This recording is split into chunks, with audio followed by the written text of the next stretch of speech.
بعض لوگ ام المومنین امی عائشہ رضی اللہ تعالیٰ عنہ کی حدیث مبارک پیش فرما دیتے ہیں کہ امی عائشہ رضی اللہ تعالیٰ عنہ فرمایا کرتی کہ رسول اکرم صلی اللہ علیہ وسلم کا معراج روحانی تھا۔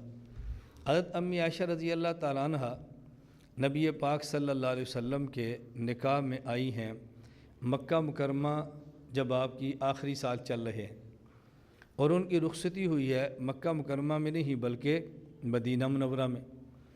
اب امی عائشہ حضور کی بیوی بن کر حضور کے گھر آئی ہیں مدینہ میں، اور معراج ہو رہا ہے مکہ میں۔ امی عائشہ فرماتی ہیں حضور کا معراج روحانی ہے۔ اب امی عائشہ تو حضور کے گھر مدینہ میں آ رہی ہیں، اور واقعہ مدینہ میں آنے سے پہلے مکہ کا ہے۔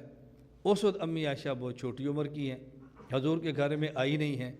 امی عائشہ کس معراج کی بات فرما رہی ہیں؟ یہ روحانی ہے۔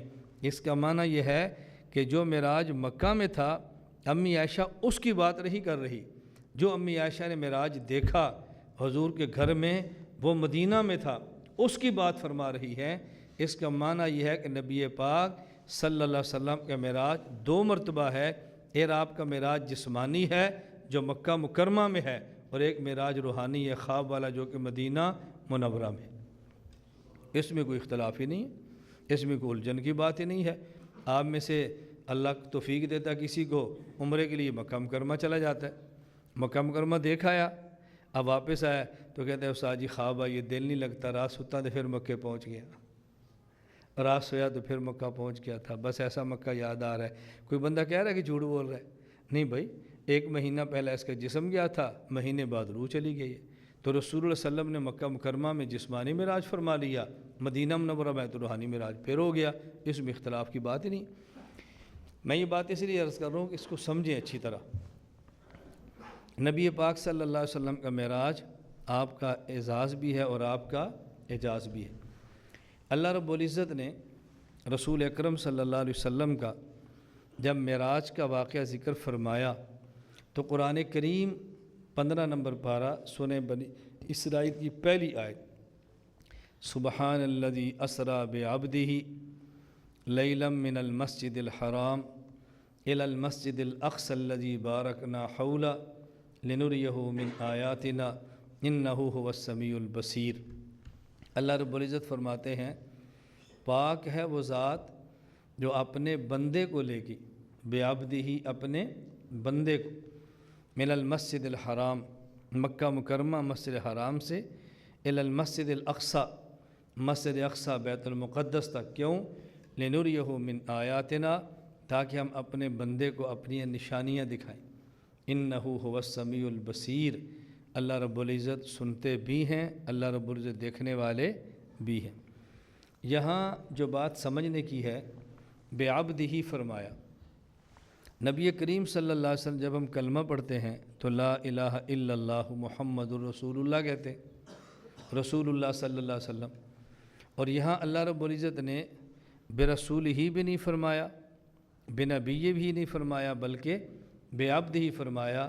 سبحان الذی اسریٰ بعبدہ، عبد ہی فرمایا۔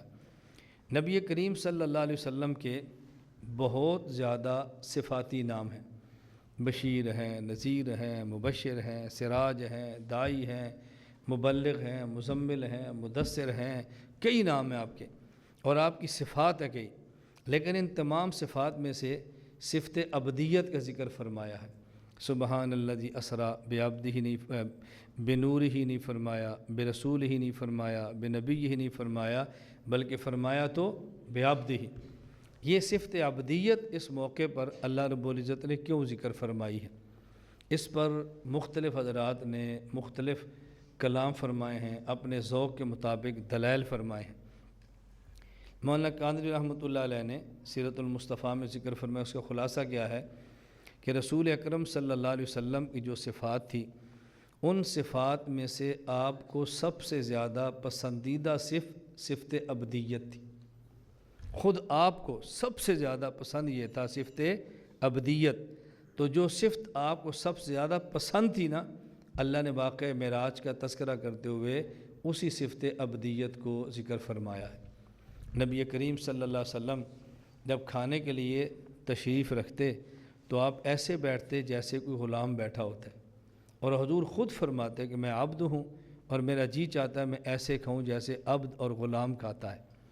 کھانا کھاتے وقت اس انداز میں کھانا کھانا کہ دیکھنے والا محسوس کرے کہ اس کو کھانے کی ضرورت ہے، یہ ہے عبدیت۔ دیکھنے والا محسوس کرے کہ کھانے کا محتاج ہے، دیکھنے والا محسوس کرے کہ خود کو کھانے کی طرف یہ رغبت والا سمجھتا ہے، یہ عبدیت ہے۔ ایک تو آپ کو عبدیت کی صفت پسند تھی، اس لیے اللہ رب العزت نے عبدی ہی یہ ذکر فرمایا۔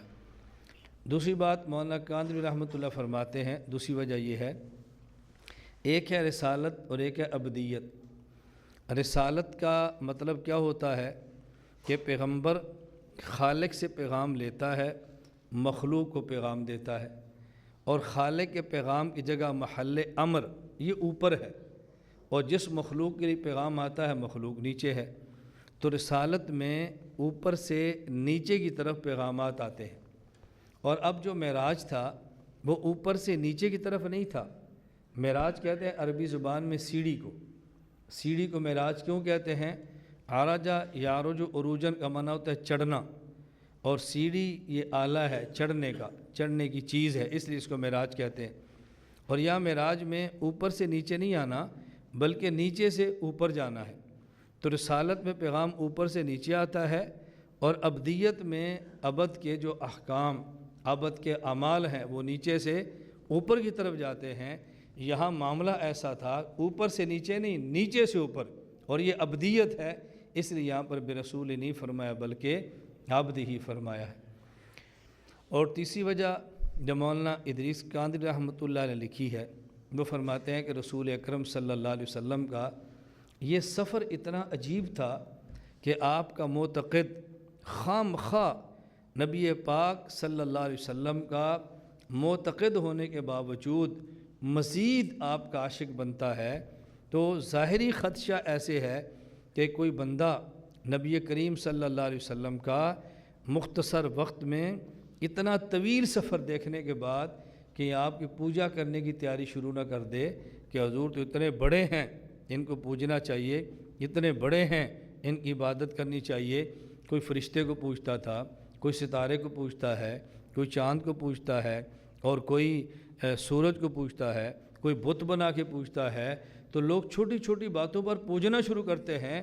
تو رسول اللہ صلی اللہ علیہ وسلم کا اتنا عظمت والا واقعہ سننے اور دیکھنے کے بعد کوئی بندہ حضور کو معبود سمجھ کر پوجنا نہ شروع کر دے، اللہ نے فرمایا سبحان الذی اسریٰ بعبدہ، اتنا بڑا ہونے کے باوجود میرا محمد معبود نہیں بنتا، عبد ہی رہتا ہے، معبود نہیں بن جاتا، عبد ہی رہتا ہے، تاکہ لوگوں کے ذہن میں رسول اللہ صلی اللہ علیہ وسلم کی شان معبودیت نہ آ جائے بلکہ شان عبدیت برقرار رہے، اس لیے فرمایا سبحان الذی اسریٰ بعبدہ۔